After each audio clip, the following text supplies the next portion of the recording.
प्रसाद का महात्म्य। जब हम घर में भोजन बनाते हैं तो आम तौर पर कहा जाता है कि भगवान को भोग लगा दो। भोग लगाने का अर्थ क्या है? भगवान तो कुछ खाते ही नहीं हैं, जितना रखते हैं उतना ही वापस मिल जाता है, उससे रत्ती भर भी कम नहीं होता। फिर भोग लगाने का मतलब क्या?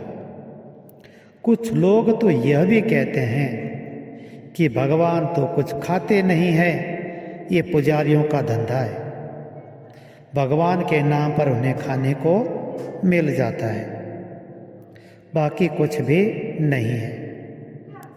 अब ज़रा सोचिए, आपने दुकान से मिठाई लाई।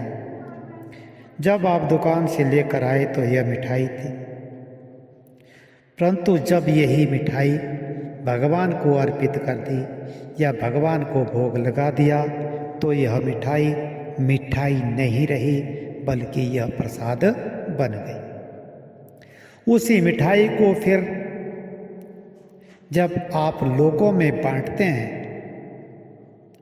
तो यह तो नहीं कहते कि मिठाई लो, आप कहते हैं प्रसाद लो।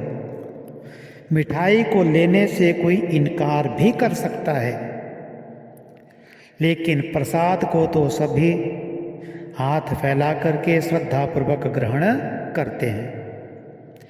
फिर भगवान ने खाया क्या? भगवान ने कुछ ना कुछ तो खाया, जिसके कारण मिठाई प्रसाद बन गई। तो भगवान ने हमारे अभिमान को खा लिया। अभी तक तो यह हमारे द्वारा लाई गई मिठाई थी,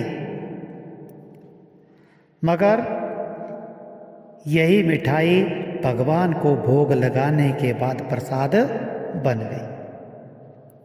हमारे अभिमान का भोग भगवान ने लगा दिया और इस प्रकार उस मिठाई को प्रसाद बना दिया।